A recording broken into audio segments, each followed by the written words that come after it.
नमस्कार। अब से पहले वाले वीडियो में हमने देखा कि अगर सन असेंडेंट से लेके 6 हाउस तक के में प्लेस है तो वो कैसे रिजल्ट्स देता है। हमने सन की इम्पोर्टेंस देखी, ये देखा कि वो सोल का आत्मा का कारक तो है, आत्म कारक तो है, नेचुरल आत्म कारक होता है। हमारे चार्ट में हाईएस्ट डिग्री प्लैनेट जो होता है वो आत्म कारक होता है, लेकिन सन हमारा नेचुरल आत्म कारक है। तो जब सन डिफरेंट हाउसेस में बैठा तो वो कौन सी डिज़ायर्स हैं उसकी मन की, या हम कहें सोल लेवल पे जो डिज़ायर्स हैं जिन्हें वो पूरा करने की इच्छा रखता है, और कहाँ कहाँ कौन कौन सी प्लेसमेंट्स थोड़े कॉम्प्लिकेशंस दे सकती हैं, हमने ये भी देखा। आज की वीडियो में हम डिस्कस करेंगे कि 7th हाउस से लेके 12th हाउस तक अगर सन प्लेस्ड है तो वो किस हिसाब से हमारी लाइफ को अफेक्ट करता है। सन हमेशा जानने का विषय रहेगा, क्योंकि एक तो हमारा आत्मकारक बनता है ये नेचुरल। सेकंड, ये हमारी वो पर्सनालिटी वाली ईगो बनाता है जो हमने विद टाइम एक्वायर की है, और हमारी desire for pride, desire for attention, recognition, fame यहीं से आती है। तो जहाँ जहाँ ये जिन एरियाज़ में प्लेस्ड है वहाँ थोड़ा सा ऑब्सेस्ड हो जाता है उस फेम के लिए, उस रिकग्निशन के लिए, या अपनी प्राइड को मेंटेन करने के लिए। और कभी कभी मोस्ट ऑफ द टाइम हमारे इमोशंस ही हमें गलत फैसले लेने पे उकसा देते हैं, जिसमें से प्राइड भी एक ऐसा डिसीजन आता है कि या तो हम उस घमंड में आके अपना रिलेशनशिप ख़राब कर लेते हैं, या हम कुछ ऐसे फाइनेंशियल डिसीजन ले लेते हैं जो over the period of time हमें पता चलता है कि हमने गलत किया। इसीलिए सन की प्लेसमेंट बहुत क्रूशियल रोल प्ले करती है हमारी लाइफ में। तो लेट्स डिस्कस कि 7th हाउस से लेके 12th हाउस तक किस हिसाब के इफेक्ट देता है सन। सन in the 7th house. Sun in the 7th house को आप मोस्टली यही सुनेंगे कि ये एक अच्छी प्लेसमेंट नहीं है, लेकिन एक प्लैनेट जो किसी ऐसे हाउस में बैठा है जो बहुत अच्छा कंसिडर किया जाता है, और शायद वो बहुत ही फेवरेबल राशि में भी बैठा है, लेकिन अगर उसका डिस्पोजिटर अच्छी पोजीशन में नहीं बैठा, उस हाउस पे जिन प्लैनेट की दृष्टि आती है या कंजंक्शन में आते हैं वो अच्छे कंजंक्शन में नहीं आ रहा, वो प्लैनेट खुद एक नॉट सो फ्रेंडली प्लैनेट के साथ बैठा है, तो वो भी अच्छे रिजल्ट नहीं देगा। तो हम सन इन द 7th हाउस को न्यूट्रल होके सुनेंगे। जब सन 7th हाउस में बैठता है तो इनकी जो प्राइड है वो अटैच हो जाती है इनके स्पाउस से, और इसका मतलब ये है कि ये चाहते हैं इनका जो स्पाउस है वो परफेक्ट बिहेव करे, अच्छे से वेल ड्रेस्ड हो, वेल ग्रूम्ड हो, बहुत एटिकेट वाला हो, वेल मैनर्ड हो, सोसाइटी में वो ऐसे प्रेजेंट करना चाहिए खुद को। ये चाहते हैं कि इनका जो स्पाउस है वो इनकी पर्सनालिटी, इनको खुद को लगता है कि they are very well mannered, well groomed, और हो भी सकते हैं क्योंकि इन्हें पब्लिक आई में रहना बहुत पसंद है, खुद को इन्हें बहुत पसंद आता है लोगों के बीच रहना, इंट्रैक्शन करना, और उनके mostly they want to be seen, recognition पसंद है उन्हें। तो वो अपने स्पाउस से भी अपनी उस प्राइड को ड्राइव करते हैं कि कोई मुझे ये ना कह दे कि अरे तुम तो बहुत अच्छे ग्रूम्ड हो, तुम तो बहुत वेल मैनर्ड हो, and look at your spouse. And this might be a very harsh word to use, लेकिन थोड़ा नार्सिस्टिक बिहेवियर इनके स्पाउस के प्रति। एक वेल मैनर्ड स्ट्रक्चर में ये अपने स्पाउस को प्रेजेंट करना चाहते हैं सोसाइटी में, क्योंकि खुद को एक वेल मैनर्ड स्ट्रक्चर में प्रेजेंट करते हैं, और थोड़ी भी सिली मिस्टेक भी अलाउड नहीं करते कि उनसे हो। ऐसे ही जो लोग थोड़े फ्री विल टाइप के होते हैं, बहुत फन लविंग हैं, not so bounded by the norms कि बहुत प्रॉपरली एटिकेट करके बैठेंगे, ऐसे नहीं, उन्हें वो लोग पसंद नहीं आते। उन्हें ऐसे ही बिजनेस में भी उनको पार्टनर चाहिए वो जो उन्हें लगते, जैसे उन्हें अपने अंदर की अंडरस्टैंडिंग है कि मैं, मेरा आईक्यू लेवल अच्छा है, मैं तो बहुत प्रैक्टिकल हूँ, बहुत अच्छे डिसीजन ले सकता हूँ, बहुत स्ट्रांग हूँ, ऐसा ही इन्हें बिजनेस पार्टनर भी चाहिए। बहुत कम प्रेफर करते हैं जिन्हें ये वीक समझते हैं, अपने हिसाब से वीक समझते हैं अपने कंपैरिजन में, उनके साथ इनका इंट्रैक्शन करना, लॉन्ग टर्म इंट्रैक्शन, या ऐसा जैसे स्पाउस इनकी पार्टनर हैं एक, ऐसे ही बिजनेस पार्टनर इनका जो इंट्रैक्शन हो रहा है वो करना ये प्रेफर नहीं करते। ऐसे दोस्त भी नहीं बनाएंगे ये ऐसे जो जिन्हें इन्हें लगता है कि इनसे कम कैलिबर के हैं। ये इसलिए प्रॉब्लमैटिक है क्योंकि लाइफ में हर तरीके के इंसान मिलते हैं, और हम हम परफेक्ट नहीं है कोई भी। मैं खुद को अच्छा समझ सकती हूँ, अपनी बहुत इंटेलिजेंट समझ सकती हूँ, लेकिन कोई ना कोई मुझसे ज़्यादा इंटेलिजेंट होगा और कोई मुझसे कम भी होगा, और वो इंटेलिजेंस एक सर्टेन पैरामीटर्स में है, उसकी कोई सर्टेन डेफिनेशन नहीं है। इसीलिए इनके लिए बहुत ज़रूरी है कि जो इनका परफेक्शन का इच्छा है, इसको ये छोड़ दें। जब तक ये परफेक्शन की इच्छा के साथ रहेंगे अपनी मैरिज में और अपने स्पाउस से वही एक्सपेक्ट करते रहेंगे, तो ये खुश नहीं रह पाएंगे उसमें। उन्हें वो इंसान अच्छा लगना बंद हो जाएगा। और ऐसे ही पार्टनरशिप में जब ये अपने पार्टनर को, जो बिजनेस पार्टनरशिप है उसमें उनके पार्टनर को इंडिपेंडेंट डिसीजन नहीं लेने देंगे, उनके डिसीजंस को क्वेश्चन करेंगे और उनकी एबिलिटीज़ पे ट्रस्ट नहीं करेंगे, तो वो बिजनेस लंबे समय तक सस्टेन नहीं कर पाएगा। और अगर आपका बिहेवियर, आपकी बातें आपके पार्टनर को या आपके बिजनेस पार्टनर को ये दिखाएंगे कि आप उसे कम समझते हैं, तो ईगो क्लैशेस आएंगे। तो इसलिए जब लोग कहते हैं कि वो ईगो क्लैशेस देता है सन 7th हाउस में बैठ के, उसकी रूट्स यहाँ से आती हैं, इनके उस एटीट्यूड से कि इन्हें परफेक्शन चाहिए। ये खुद को बहुत परफेक्ट ही दिखाने की कोशिश करते हैं सोसाइटी में।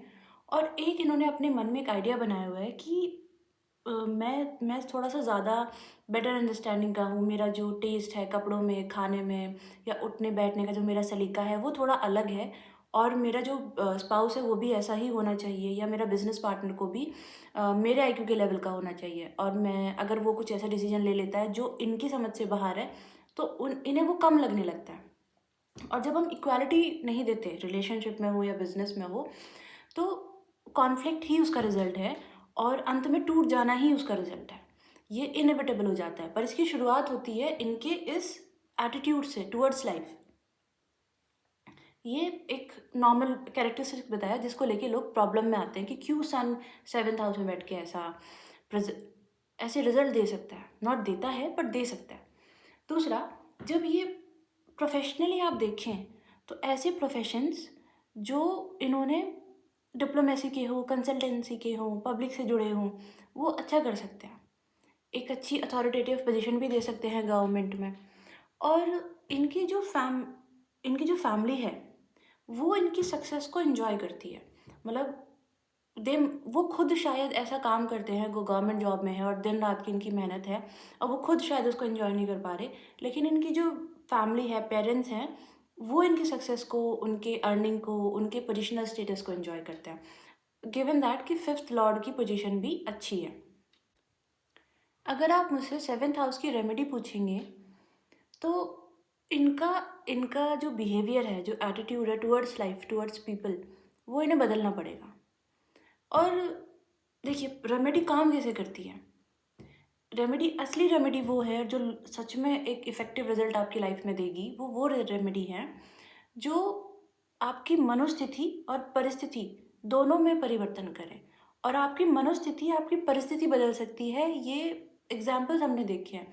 क्योंकि कुछ लोग ऐसे होते हैं जो रैग्स टू रिचेस की स्टोरी है, वो किसी को कंसल्ट नहीं कर सकते, कोई रेमेडी नहीं ले सकते, लेकिन उनका वो जो एटीट्यूड है टुवर्ड्स लाइफ, हमेशा ग्रो करने का, वो उन्हें वहाँ से निकाल के और एक अच्छी पोजीशन पे डाल देता है। तो ज़रूरी नहीं कि हर कोई एस्ट्रोलॉजर के पास कंसल्ट करके रेमेडी ले सकता है। नहीं लोग अफोर्ड कर सकते या उन्हें नहीं गाइडेंस मिल सकती, लेकिन अगर वो अपनी मनोस्थिति को मजबूत करके और हमेशा ग्रोथ वाली स्टेट में उसे रखते हैं, तो उनकी परिस्थिति बदल बदल जाएगी। सेम विद दी 7th, और सिर्फ 7th हाउस में सन के लिए बात नहीं, ये सभी के लिए है। परिवर्तन आपके मन से आना चाहिए, आपका विश्वास कि ये सिचुएशन बदली जा सकती है, मैं इसे बदल सकता हूँ, और अगर वो आपकी मनोस्थिति की वजह से वो परिस्थिति बनी है, तो ज़रूर उस चीज़ को चेंज करें। छोटी सी बात है, चेंज करने में कोई कुछ हर्ज नहीं है, क्योंकि कोई परफेक्ट नहीं है। परफेक्शन तो इज़ अ लाई। जीवन हमें हमेशा एडजस्ट करके और कुछ कॉम्प्रोमाइज़ करके, कभी हमारी इच्छाएं पूरी हो जाती हैं, कभी नहीं होती, ऐसे जीवन जीना होता है। तो इस बात को एक्सेप्ट करके जब हम जीवन जिएंगे, तो ज़्यादा मुश्किल नहीं लगेगा। सन in the 8th house. 8th house है छुपी हुई चीज़ों का, जो चीज़ें हिडन रह जाती हैं हमारे। अगर इतनी इंट्यूशन नहीं है या लोगों की उतनी अंडरस्टैंडिंग नहीं है, तो वो चीज़ें सरफेस के नीचे ही रह जाएंगी और कभी कोई उन्हें जान नहीं पाएगा। और सन है प्रकाश। तो जब सूर्य यहाँ इस 8th हाउस में बैठता है तो एक क्रूशियल पोजीशन बनाता है ये। लोग ऐसे तो इसको भी डिफ़िकल्टी बोलते हैं, लेकिन let's see on a neutral side. तो जब सन बैठता है 8th हाउस में, ये सन मतलब आत्मकारक, मेरी सोल जर्नी और मेरी एक्सटर्नल पर्सनालिटी, जो मैं लोगों से मिलके बात करके या मैंने एक दिखाने के लिए पर्सनालिटी बनाई हुई है, वो यहाँ बैठने के बाद जो ट्रांसफॉर्मेशन है व्यक्ति की लाइफ में, वो दोनों लेवल पे होता है, उसके सोल लेवल पे भी और एक्सटर्नल बॉडी लेवल पे भी। और ये कंटिन्यूस ट्रांसफॉर्मेशन है जो चलता रहेगा आजीवन, क्योंकि ये आत्मा ने स्वयं चूज़ किया है, व्यक्ति की सोल ने चूज़ किया है ये एक्सपीरियंस लेना।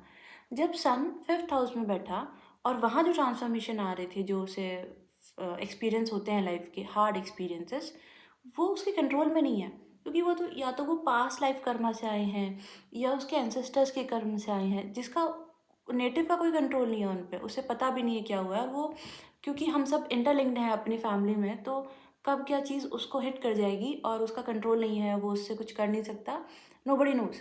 लेकिन 8th हाउस में जब सन बैठा तो उसकी सोल ने ये जर्नी स्वयं चूज़ की है। ये जो हार्ड, टफ, ट्रांसफॉर्मेटिव, चैलेंजफुल लाइफ है, ये वो चुन कर आया है। और अब नेटिव के लिए ये बात है, नेटिव को डिसाइड करना है कि वो इस बात से एग्री कर जाए, इस बात के साथ पीस बना ले कि ट्रांसफॉर्मेशन मेरी लाइफ का थीम है। क्योंकि वो नहीं भी चाहेगा और वो स्टेबल जॉब भी करता है या स्टेबल लाइफ भी चाहता है, तो ऐसे एक्सपीरियंसेस, ऐसी सराउंडिंग उसके चारों तरफ बन जाएंगी कि ना चाहते हुए भी उसे वो एक्सपीरियंस लाइफ का लेना ही पड़ेगा। तो विलिंगली ले या अनविलिंगली ले, ये फिर डिपेंड करता है। लेकिन जब आपको समझ आ गया कि ऐसा होगा, तो आप उसे एक्सेप्ट कर लें और विलिंगली चीज़ों को एक्सेप्ट करके मूव ऑन करें। एक बात जो बहुत इंपॉर्टेंट है इस प्लेसमेंट के लिए, कि अगर सन इन द 8th हाउस वाले को कोई चाइल्डहुड ट्रॉमा है या प्रेजेंट लाइफ में कोई प्रॉब्लम है उसे, या कोई अननोन फियर्स हैं, डीप रूटेड फियर्स हैं उसके, तो उसे प्रोफेशनल हेल्प ज़रूर लेनी चाहिए। क्योंकि अगर आप किसी से कहेंगे नहीं, तो वो चीज़ें इतनी डीप होती जाएंगी आपके सोल लेवल पे भी और अनकॉन्शियस लेवल पे भी, कि उनसे बाहर आना बहुत मुश्किल हो जाएगा। और ट्रांसफॉर्मेशन ज़रूरी है लाइफ में, लेकिन एज अ फेज़, ट्रांसफॉर्मेशन या चैलेंजेस एज अ फेज़ ही आने चाहिए, एंड रिजल्ट की जैसा नहीं। तो प्लीज़, अगर आप ये सन इन दी 8th हाउस में देख रहे हैं वीडियो और आप सच में कोई प्रॉब्लम से निकल रहे हैं, तो please take the professional help. There is no shame in to it, ये कहने में कि यू वांट हेल्प। क्योंकि वहाँ से जब बाहर निकलेंगे ना, एक बार उसको हैंडल करना सीख जाएंगे, तो बहुत पोटेंशियल होल्ड करती है ये पोजीशन प्रोफेशनल लाइफ में और स्पिरिचुअल लाइफ में। दोनों जगह आप शाइन कर सकते हैं, लेकिन अभी जो सिचुएशन है उससे बाहर निकलना बहुत ज़रूरी है। एक नाउ इफ़ एक बहुत इंटरेस्टिंग चीज़ मैंने देखी है कि ऐसे तो ट्रबलसम पोजीशन इसको कह देते हैं, लेकिन इनके बर्थ के बाद इनकी फैमिली में मेजर चेंजेस कुछ आया हुआ है। तो फाइनेंशियल लेवल पे या पोजिशनल लेवल पे, या कुछ कहीं से वो मूव कर गए हों, मतलब पहले कहीं रहते हों और फिर कहीं और रहने लगे हों, ऐसा कुछ। और सेम इनके स्पाउस के साथ भी, जब इनकी शादी हुई उसके बाद स्पाउस की फैमिली पे कुछ चेंजेस आए होंगे, जो मेजर चेंजेस हैं, छोटे नहीं, जो हम गिनते हैं जब हम लाइफ को काउंट करते हैं कि क्या क्या अचीव हुआ, क्या क्या नेगेटिव में चला गया, तो उसमें वो चेंजेस काउंट होंगे। ऐसे वाला बड़ा चेंज आएगा। सन इन दी 8th हाउस, ऐसा प्रोफेशन चूज़ करें जो डील करता हो नई चीज़ों का पता लगाने में। आर्कियोलॉजिस्ट हो सकते हैं, सर्जन्स हो सकते हैं, क्रिमिनल लॉयर्स हो सकते हैं, डिटेक्टिव हो सकते हैं। ऐसा प्रोफेशन अगर इनका है तो अलाइंड रहेगा इनकी सोल जर्नी के साथ, और इन्हें कम से कम डिस्टर्बेंस आएगी, क्योंकि ऑलरेडी ये डिस्टर्बेंस झेल रहे हैं इनके स्पिरिचुअल लेवल पे। तो प्रोफेशनल लाइफ जितनी शांत रहे उतना अच्छा है। हम ज्योतिष को और उसमें प्लैनेट्स की पोजीशन को, कंजंक्शंस को इसलिए समझते हैं और इसलिए पढ़ते हैं ताकि हम उनकी पोजीशन के अकॉर्डिंग अलाइन होके ऐसे कम से कम उन्हें डिस्टर्ब करें, ताकि जो रिज़ल्ट मिलेंगे वो तो अब मिलेंगे ही, लेकिन ज़्यादा लंबा सफ़रिंग का समय ना रहे। इसलिए हम कोशिश करते हैं कि हम उन्हें समझ सकें। हम पूरी तरह तो नहीं समझ पाते, लेकिन कुछ कुछ बातें जो हमारी समझ में आती हैं इसीलिए करते हैं। इसलिए सन इन द 8th हाउस वालों के लिए एक एडवाइस है कि चैलेंजेस को, ट्रांसफॉर्मेशन को अपनी थीम समझें। अगर आपने खुद ना करके ऐसे सर्कमस्टेंस आपके अकॉर्डिंग आपके सराउंडिंग में बन जाती हैं तो उसको एक्सेप्ट करें, और प्रोफेशनल हेल्प लेनी हो तो ज़रूर लें, और बाहर रहें, वहाँ रुके ना। सन इन दी 9th हाउस, ये ऐसी प्लेसमेंट है कि आपने देखा होगा कि कुछ लोग पीएचडी करते हैं और वो भी बहुत अच्छे इंस्टीट्यूट से करेंगे, या कुछ लोग फॉरेन चले जाते हैं पढ़ने स्कॉलरशिप पे, और अच्छी जगह से पढ़ने, मतलब देयर आर सम कंट्रीज़ जहाँ आप नाम फॉरेन का हो जाता है लेकिन वो इंस्टीट्यूट अच्छे नहीं है, या पढ़ाई के बाद वहाँ पे वर्क प्लेस उतने अच्छे नहीं हैं। लेकिन इन लोगों के साथ केस है कि ये अपनी हायर स्टडीज़ के लिए जाते हैं, पूरी करेंगे, अच्छी जगह से करेंगे, और मोस्ट प्रोबेबली इनको स्कॉलरशिप मिलेगी। अगर ये किसी ऐसी कंट्री जा रहे हैं जहाँ एक्सपेंसेस ज़्यादा हैं तो बहुत चांसेस हैं कि इनको स्कॉलरशिप मिल जाए। सन इन दी 9th हाउस वाले ऐसे लोग होते हैं जो सोशल ऑर्डर मेंटेन करना चाहते हैं। जैसे कुछ प्लेसमेंट सोशल ऑर्डर को क्वेश्चन करती हैं, जो वैल्यूज़ हैं उनको क्वेश्चन करती हैं, उसके बाद मानती हैं, और कुछ प्लेसमेंट्स किसी प्लैनेट की नहीं मानती। लेकिन ये ऐसे लोग हैं जो सोशल ऑर्डर को मेंटेन करेंगे, और साथ ही जो रिलीजियस वैल्यूज़ हैं, जो एंशिएंट नॉलेज हैं, जो विद्याएं हैं, जो हमारे धर्म का प्रचार प्रसार है, उसको ये करते हैं, सपोर्ट करते हैं अपने लेवल पे। उसके लिए जो इनसे बन पड़ेगा, अगर इन्हें पढ़ के उसे प्रमोट करना है तो भी, इन्हें अगर कोई धर्म गुरु हैं जिनके साथ ये काम कर सकते हैं तो भी, इनका मेन है कि वो जो एक हमारी एंशियंट विद्याएं हैं उन्हें प्रमोट किया जाए और जग में उनको जाना जाए। जब सन 8th हाउस में था तो वहाँ एक स्ट्रगल थी कि पहले मैं खुद नॉलेज गेन कर लूँ और खुद को बाहर निकाल लूँ वहाँ से, तो वो शायद सोशल लेवल पे ना आ पाए उतना। लेकिन जब 9th हाउस में आया तो अपने लिए तो है कि मैं तो गेन कर रहा हूँ, लेकिन अब सोसाइटी के लेवल पे भी लाऊंगा मैं इसको, कि हमारे कुछ, जैसे अभी हम देखें तो हमारे हिंदू रिलीजन इन जनरल बहुत सारे मिथ्स थे जो बर्स्ट हो गए हैं। न्यू जनरेशन हमारी बहुत धर्म के प्रचार प्रसार में इन्वॉल्व है। तो जब लोग अपनी रिस्पॉन्सिबिलिटी लेके करने लगते हैं, वो सन इन दी 9th हाउस है। ऐसे लोग बहुत मोरल वैल्यू बेस्ड डिसीजंस लेते हैं, और रिजिड बिलीव्स हैं इनके। तो क्या है कि बहुत सोचेंगे कि मोरली करेक्ट है कि नहीं, रिलीजियसली करेक्ट है कि नहीं, ये बात सही गलत की जो बात है इनके दिमाग में हमेशा चलती है कोई फैसला लेने से पहले। क्योंकि सन नेचुरल आत्मकारक ग्रह है, और जो धर्म के भाव में बैठ गया है, या वो जो हायर ट्रुथ की जब हम खोज करते हैं रिलीजियस वे से उसमें बैठ गया है, तो इनकी भी एक खोज रहती है कि जो ये ज्ञान प्राप्त कर रहे हैं वो इन्हें अल्टीमेट ट्रुथ के लिए तरफ लेकर जाए। और वो ये भी पोजीशन एक ऐसी बनाती है कि जो फैमिली लेगेसी है, जो परंपराएं हैं, फैमिली लेगेसी से मेरा मतलब जो परंपराएं हैं, जो वैल्यू सेट की हैं इनके फैमिली में, उसको कंटिन्यू किया जाए, ये कंटिन्यू करें, इनके बच्चे कंटिन्यू करें, ये इनका एक इंटेंशन रहता है, जो कभी कभी इनका कॉन्फ्लिक्ट भी डाल देता है इनके पेरेंट्स, स्पेशली फादर के साथ। और वहाँ वो जो कॉन्फ्लिक्ट आता है वो भी सही गलत की बातों पे ही आता है। इन्हें लगता है कि इनके फादर से ज़्यादा ये सही है, इसलिए वहाँ अगर ये अफ्लिक्टेड कंडीशन है तो तभी ऐसा आएगा, अदरवाइज ऐसा ज़रूरी नहीं कि हमेशा फादर के साथ या मदर के साथ, अगर 4th हाउस में बैठ गया तो मदर के साथ ही प्रॉब्लम देगा, 9th हाउस में बैठ गया तो फादर के साथ देगा। अफ्लिक्शन नहीं है तो नहीं देगा। फिर ये फैमिली लेगेसी, जो मैंने बताया कि फैमिली लेगेसी को कंटिन्यू करना चाहते हैं, साथ ही हो सकता है इन्हें फिजिकल प्लेन पे या फिजिकल लेवल में एक गुरु ना मिले, क्योंकि इनकी खोज है ज्ञान प्राप्त करने की और उस हायर ट्रुथ को जानने की। उसके लिए हो सकता है ये अलग अलग लोगों से ज्ञान लें, और शायद किसी एक को गुरु ना बना पाए, और वो जो सारा ज्ञान है और जो इनके एक्सपीरियंसेस रहे, इन्हें फिर आत्मज्ञान से ही और उन एक्सपीरियंसेस को ही गुरु बना के दूसरों को गाइड करें। हाईली पॉसिबल है, not always but high chances.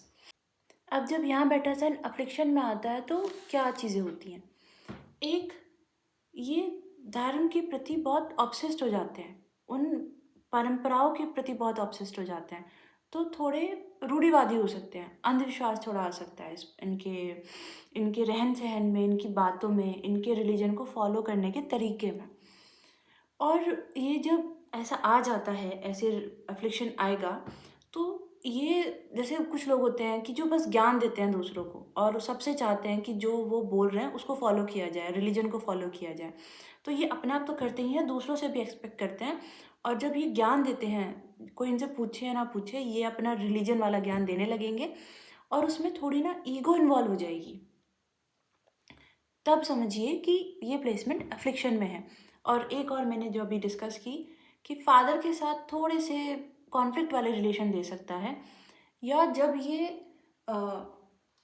High studies में जा रहे हैं या वो जो हायर ट्रुथ को प्राप्त करने की कोशिश खोज में है, तब इन्हें हो सकता है कि कुछ समय के लिए ये जो इनका विश्वास है वो हट जाए, जो मेन बात है रिलीजन या जिसके लिए जो इन्होंने इनिशियल मोटिव बनाया था। ज़रूरी नहीं कि रिलीजन की पढ़ाई करने के लिए गए हैं, अपनी कुछ और भी हाई स्टडीज़ के लिए जा सकते हैं। तो जो मेन मोटिव के हिसाब से ये गए थे, शायद उस सब्जेक्ट से थोड़े से डिरेल हो जाए।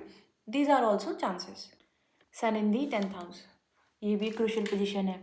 और आपने शायद बहुत सुना भी होगा बहुत लोगों के वीडियोस में या किसी को बोलते हुए भी कि ये भी एक क्रूशियल पोजीशन है, अच्छी पोजीशन नहीं आती अगर फेवर में काम नहीं कर रही।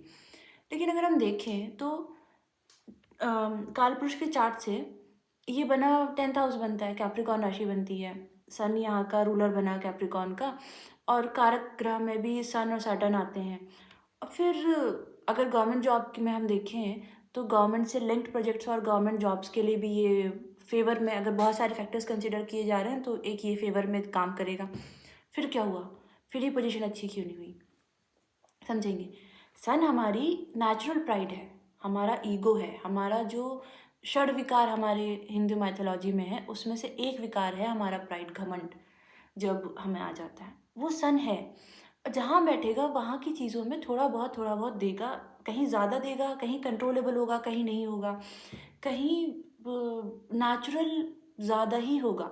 तो जब इंसान घमंड किस बात का करता है, इंसान घमंड करता है या तो अपने रूप का, या जो उसके पास पैसे हैं उनका, या जो वो पोजिशनल अथॉरिटी उसके पास है, या तो जॉब की वजह से है या फैमिली की वजह से, कैसे भी वो जो एक अथॉरिटी होल्ड करता है, पोजीशन होल्ड करता है, उसका। सन बैठा आपके प्रोफेशन के हाउस में, और यहाँ वो चाहता है एक रिस्पेक्टेड अथॉरिटेटिव पोजीशन सोसाइटी में, जिसको लोग देख के कहें कि वाह वाह क्या बात है।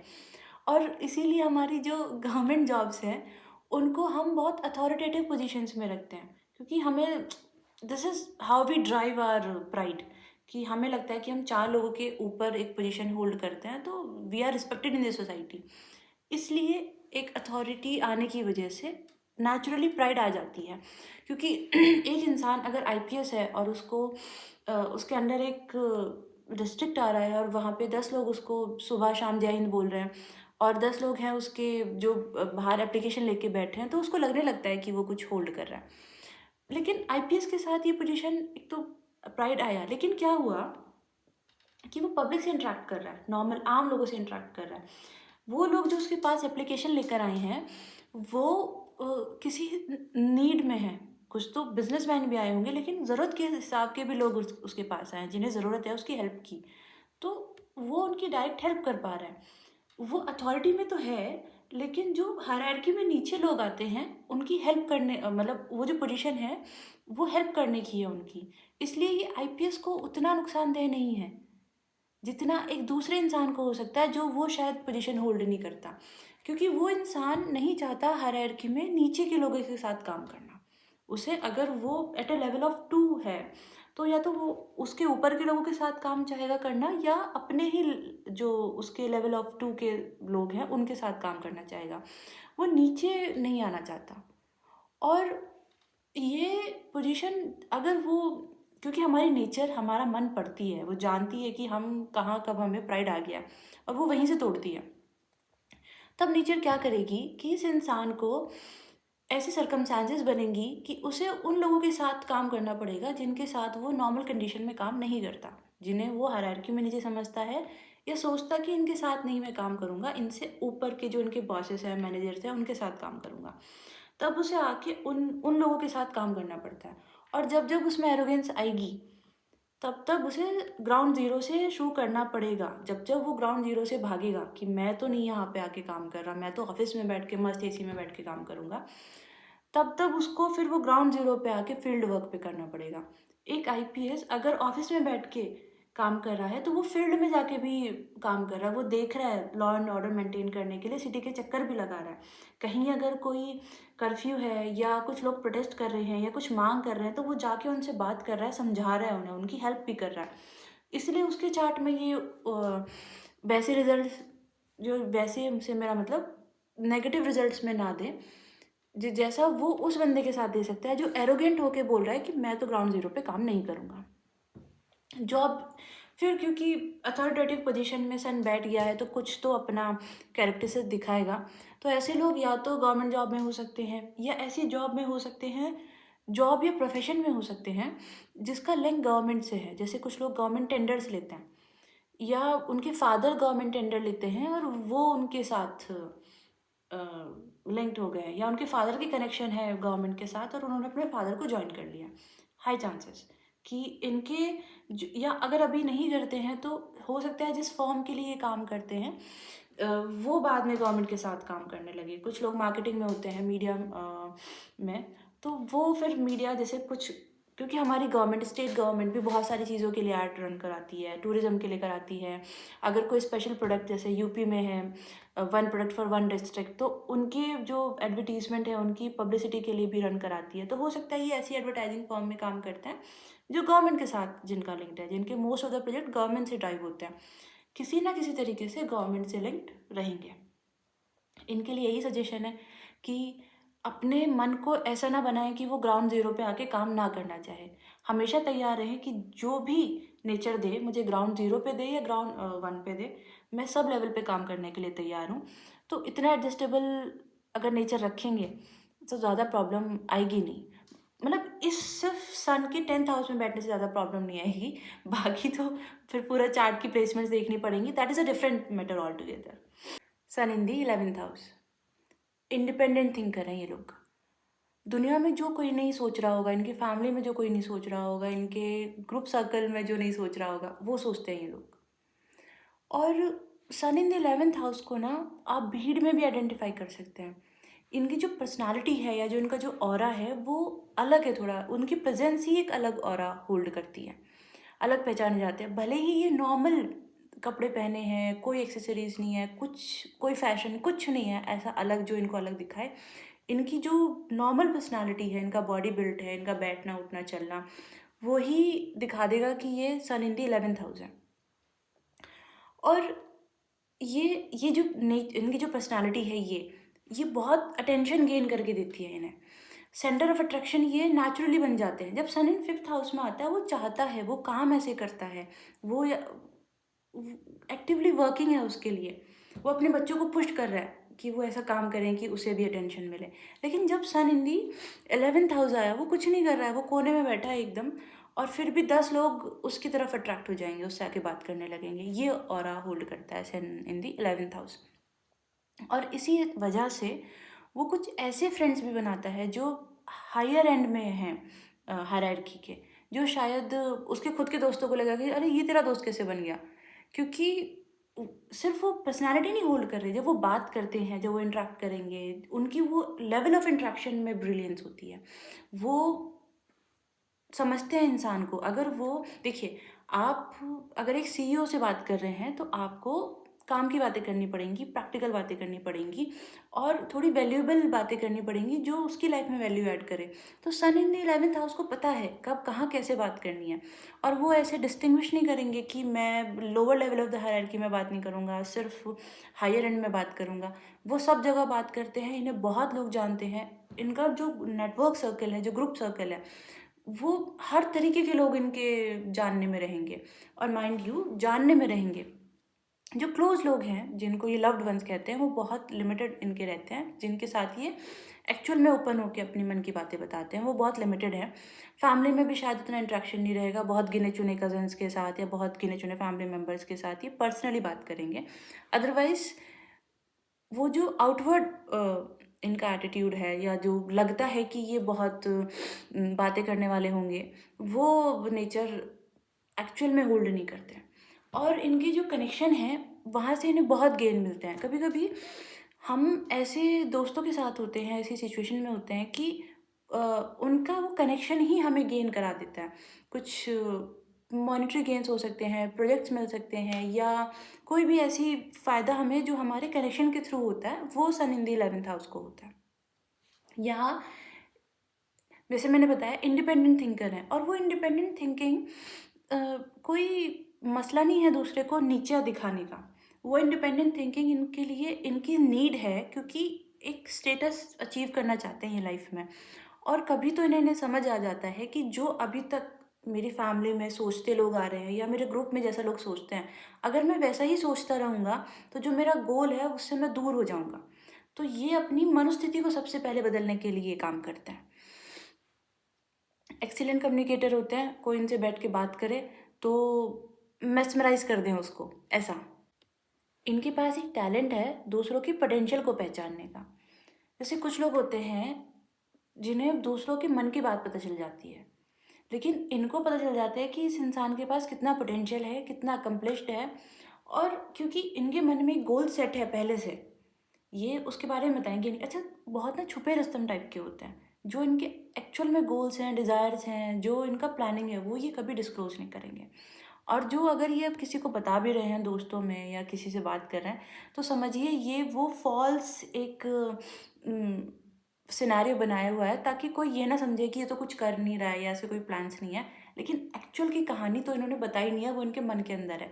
तो क्योंकि एक कांस्टेंट अपने गोल को अचीव करने के लिए सोच रहे हैं, तो जब भी लोग से मिलते हैं ना, तो ऐसे समझिए वो लॉस्ट पजल के जैसा देखते हैं, कि lost piece of the puzzle, कि मैंने एक पजल बनाई हुई है, उसमें पीसेस कहाँ कहाँ से आएंगे। तो जब भी लोगों से मिलते हैं तो उनके पोटेंशियल को उसमें फिट करके चेक करते रहते हैं कि क्या ये मेरे जो जो मैं ढूंढ रहा हूँ, जिसकी मुझे ज़रूरत है, क्या ये वहाँ फिट होते हैं। और इसीलिए इनके इनके पास एक्सीलेंट एनालिटिक स्किल्स होती हैं, देख के और बात करके लोगों के बारे में पता करने की। थोड़ी सी प्रॉब्लम क्या आ जाती है, क्योंकि ये इनकी आदत बन जाती है लोगों से बात करना, उनका पोटेंशियल देखना, और फिर उन्हें अपने साथ जोड़ के काम करना। तो उसमें ये उसी में रह जाते हैं, प्लानिंग वाले पार्ट में इनका ज़्यादा टाइम चला जाता है। और जब ये लोगों को काम पे लगाते हैं एग्जीक्यूशन में, क्योंकि इनका तो गोल है जिसके बारे में कांस्टेंट सोच रहे हैं और अचीव करना चाहते हैं, लेकिन ज़रूरी नहीं ना वो गोल सामने वाले का भी है, या जितने डीपेस्ट डिज़ायर के साथ ये उसे अचीव करना चाहते हैं, सामने वाला भी चाहे। तो एग्जीक्यूट क्योंकि दूसरे को करना है, और इनको सिर्फ प्लानिंग एंड पे रहना है, इसलिए वो डिफरेंस आ जाता है प्लानिंग में और एग्जीक्यूशन में। और इसलिए वहाँ उस लेवल पे मेस क्रिएट हो जाता है, जिसको सॉल्व करने में इनका बहुत एनर्जी चली जाती है। इसीलिए जो सन इन द 11th हाउस वाले हैं, उनके लिए बहुत ज़रूरी है कि चाहे वो थोड़ा स्लो अचीव करें अपना गोल, या धीरे धीरे उसकी तरफ प्रोग्रेस करें, लेकिन जो उन्होंने प्लान किया है और जिन लोगों को इन्होंने अपने साथ लिया है उस काम के लिए, उसके एग्जीक्यूशन पे भी उतना ही ध्यान दें। प्लानिंग के साथ साथ ग्राउंड लेवल पे जाके काम देखना, हो रहा है कि नहीं हो रहा, और कांस्टेंट उसकी प्रोग्रेस रिपोर्ट लेना। सिर्फ ट्रस्ट करके छोड़ नहीं देना भी ज़रूरी है, क्योंकि इनकी एक आदत ये भी है कि लोगों को ये थोड़ा ब्लाइंड ट्रस्ट करके छोड़ देते हैं कि अरे ये तो ट्रस्ट वर्दी, क्योंकि इन्हें अपनी एबिलिटीज़ पे भरोसा है कि मैंने तो उसको पसंद किया है, and this person can't do wrong. तो वो थोड़ा सा लाइट ले लेते हैं उस पार्ट को। तो ज़रूरी है कि अगर ये प्लानिंग वाले पार्ट पे है, तो एग्जीक्यूशन वाले पार्ट पे भी जाके ध्यान दें। थोड़ा ऑपर्चुनिस्ट बोल सकते हैं आप इन्हें। जैसे मैंने बताया कि lost piece of the puzzle के जैसा ये ढूंढ रहे हैं लोगों को, तो ऐसी ही अपॉर्चुनिटी भी ढूंढ रहे हैं। और जहाँ इनके मतलब की बात हो रही है, काम की बात हो रही है, वहाँ ये पहुँच भी जाएंगे, उस जगह प्रेजेंट भी होंगे, और उन लोगों के साथ कनेक्शन बना के अपना काम निकलवा भी लेंगे, जो काम इनको चाहिए। अ, जब थोड़ा सा अफ्लिक्शन में होता है या अर्ली एजेस में होते हैं, तो इन्हें वो गोल जल्दी ही अचीव करना है, तो उसमें ही गलतियाँ कर देते हैं। विद पीरियड ऑफ टाइम इन्हें समझ आता है कि ऐसे लोग मिल जाना जो उनका सपोर्ट करेंगे गोल को अचीव करने में, उसमें टाइम मैटर नहीं करता। अगर धीरे भी हो तो भी कोई प्रॉब्लम नहीं है। इसीलिए अगर ये एग्जीक्यूशन भी धीरे धीरे करेंगे तो उसमें फिर कोई ज़्यादा प्रॉब्लम नहीं है, क्योंकि अपॉर्चुनिटी जो ढूंढ रहे हैं वो मिल जाए, ऐसे लोग मिल जाए जिन्हें ये ढूंढ रहे हैं, ये हर किसी के साथ नहीं होता। अगर इनके साथ हो रहा है तो इट्स अ ब्लेसिंग। तो टेक इट स्लो, और take it as it has to be, ना कि रश करके कि रातों रात कुछ हो जाए। ऐसा अनरियलिस्टिक प्लान नहीं बनाने, रियलिस्टिक प्लान बना के ग्राउंड से काम करना है। ये सन इन दी 11th हाउस वालों को थोड़ा सा ध्यान रखने की ज़रूरत है। जैसे मैंने कहा कि हाई एंड फ्रेंड्स होते हैं इनके, तो उसको प्लीज़ मिसअंडरस्टैंड ना करें कि इनको शो ऑफ पसंद है या ऐसे लोग पसंद आते हैं जो शो ऑफ करते हैं। इनको ऐसे लोग बिल्कुल पसंद नहीं आते। जो लोग के पास पोटेंशियल है, या तो वो उस पोटेंशियल के साथ कुछ अकम्प्लिश कर चुके हैं, या इन्हें लगता है कि अगर ये इंसान इस पोटेंशियल पे काम करेगा तो अचीव करेगा लाइफ में, उन लोगों के साथ प्रेफर करते हैं ये बात करना। मतलब दिखावे से ज़्यादा इंसान का कैरेक्टर, उसका पोटेंशियल इनके लिए मैटर करता है। ये कम लोगों से बात करते हैं, जैसे मैंने बताया। क्यों? क्योंकि क्वालिटी मैटर्स ओवर क्वांटिटी। अगर कोई इनके सामने आके अपने शो ऑफ करेगा अपनी जॉब को, अपने पैसे को, तो नेचुरली इनका अट्रैक्शन नहीं रहेगा उस व्यक्ति में। और जब हम बात करते हैं प्रोफेशन की, तो ऐसे प्रोफेशन जहाँ इनका इंट्रैक्शन या इन्हें ज़्यादा से ज़्यादा लोग देख सकें, जान सकें। जैसे अभी हम सोशल मीडिया को परफेक्ट एग्जांपल में यूज़ कर सकते हैं इस बात के लिए कि इन्फ्लुएंसर है, वो उसकी एक रील 3 लाख 4 लाख लोगों तक पहुंच रही है। तो वो लोगों ने उसके रील के साथ कुछ या तो देखी या लाइक किया, कमेंट किया, तो वो इंट्रैक्शन हुआ। लेकिन जानते तो ये अपने दोस्तों को ही है ना, उन 3 लाख लोगों को नहीं जानते। तो सब kind of example of sun in the 11th house as a independent thinker. क्योंकि इन्होंने वो जो भी आज ये सोचते हैं, अगर ये 40 ईयर्स के हैं और आज जो भी इनकी थिंकिंग है वो इंडिपेंडेंट है, वो किसी से इंस्पायर नहीं है। ना इनके फादर से इंस्पायर है, ना इन्हें शायद ही कोई गुरु मिला हो या जिनकी इन्होंने खोज की हो, तो वहाँ से भी इंस्पायर नहीं है। इन्होंने अपने लाइफ एक्सपीरियंसेस से काम करके, चोट खा के, फिर से काम करके, उसी से जो ताना बाना बनाया है, वही इनकी सोच है। और इसीलिए वो इनको इनसिक्योरिटी नहीं देता। ये तो चाहते हैं कि, क्योंकि इनकी नेचुरल एबिलिटी है कि पब्लिक को अट्रैक्ट करेंगे, लेकिन ये तो चाहते हैं कि वो थोड़ा छुप के रहें ताकि कम से कम अटेंशन में आए, लेकिन they can not hide themself. Sun in the 12th house. अब इस सन इन दी 12th हाउस को क्यों बोलते हैं कि ये संन्यास दिला सकता है? क्योंकि सन नेचुरल आत्मकारक है आपका, आपके मन, सोल का। और वो जिस हाउस में बैठा है, वो house itself is connected to the higher realm. अभी तक के जो हाउसेस हैं हमारे, वो किसी ना किसी तरीके से इस प्लेन्स के साथ कनेक्टेड हैं। लेकिन 12th हाउस जो है, वो जहाँ वो जो इंट्यूशन दे रहा है, वो जो कनेक्शन बना रहा है, वो हायर रेल्म के साथ बना रहा है। तो अब जब सन, एक ऐसा प्लैनेट जो राजसिक प्लैनेट है, वो आके बैठ गया है, मतलब राजा संन्यास पे चले गए हैं, ऐसे समझिए, राजा वन चले गए हैं जो अब संन्यास लेना चाहते हैं, ऐसे राजा हो गए। तो इसीलिए फिर लोग बोल देते हैं कि संन्यास दिला देता है। यहाँ पे बैठे हुए सन को अपने अपने आप तो बहुत इंट्यूशन आती है, बहुत अच्छे से समझ आ रहा है, दूसरों के मन की बातें भी बिना बोले समझ आने लगती हैं। अब इन्हें जो इंट्यूशन से ज्ञान प्राप्त हो रहा है, जो इन्हें आत्मचिंतन से प्राप्त हो रहा है, तो इन्हें क्या लग रहा है कि ये जो ज्ञान प्राप्त कर रहे हैं वो अपने लिए तो है, अब मैं उसे दूसरों को भी बांटूंगा। और दूसरों की बियॉन्ड मेजर जाके हेल्प करना, वो भी ये फिर देता है यहाँ पे जाके, सन इन दी 12th हाउस बैठ के। और ये जो आदत है इनकी बियॉन्ड मेजर जाके दूसरों की हेल्प करना, वो इन्हें खुद को प्रॉब्लम में डाल देती है। फिर ये कभी कभी दूसरा के लिए ओवर एक्सपेंड कर देंगे, या कुछ ऐसा कर देंगे जो इनकी इनकी लिमिटेशन से बाहर की बात है, तो सफ़र फिर यही करेंगे। और एक समय के बाद इतना इनको डिटैचमेंट जैसा हो जाता है सब चीज़ों से, और इतना सफरिंग जैसी देख लेते हैं दुनिया में, तो इनको लगता है कि चलना ही चाहिए अब संन्यास पे। अब तो मैं बैठूंगा आराम से, आत्मज्ञान प्राप्त करूंगा और दूसरों को उस ज्ञान से हेल्प करूंगा।